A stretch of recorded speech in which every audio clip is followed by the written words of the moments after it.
The Test of Hearts, Part 2.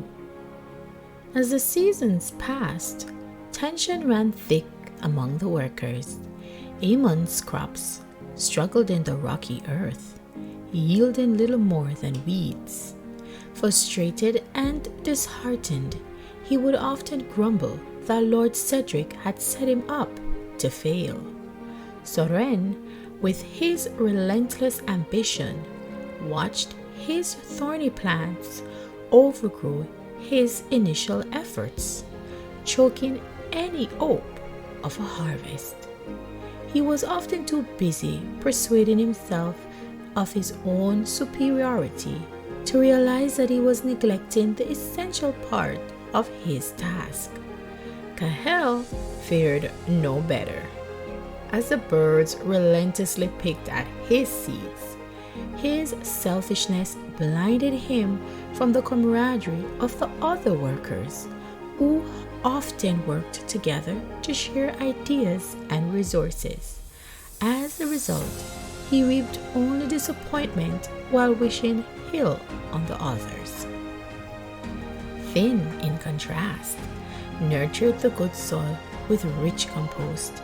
He nourished his plants with love and care daily, ensuring that they thrived. While the other workers scorned his humble approach, mocking him for his traditional methods, Finn remained steadfast. He often succumbed to their taunts, doubting himself. But ultimately, prayer and faith in his heart led him to stay true to his mission. As the harvest approached, Lord Cedric returned, his presence shadowed by an air of mystery. He watched the workers without revealing himself at first, keenly observing their progress. Amon sulked amidst his withered plants, while Soren's once dominant thorns now threatened to topple under their own weight.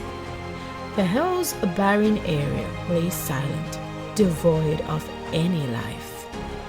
Finally, Cedric revealed himself, startling the four men. "Well," he asked, his deep voice and resonant, "what have you wrought in my absence?"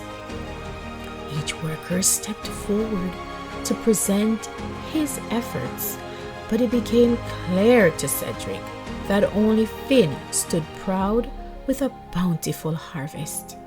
The others looked on in shock and envy, unable to comprehend how this humble farmer had outdone them all.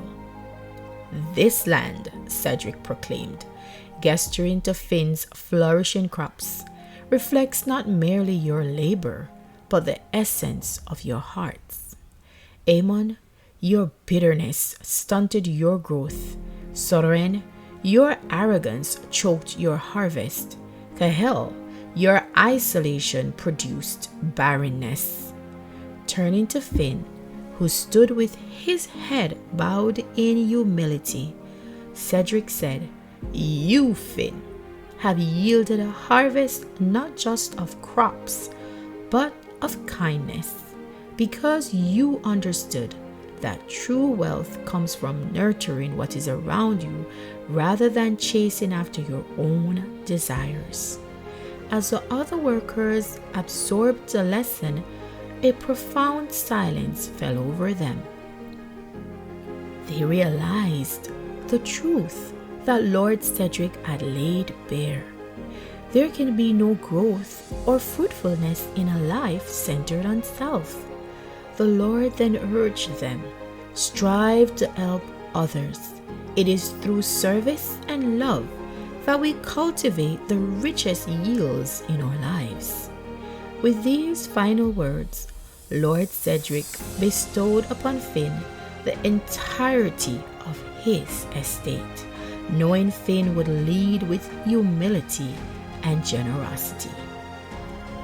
Finn thought to himself, "I'm truly a blessed man." I hope you enjoyed the story today, The Test of Hearts. This story was adopted from the biblical account of the sower and the seed in Matthew chapter 13. See you next time on the Story Pod.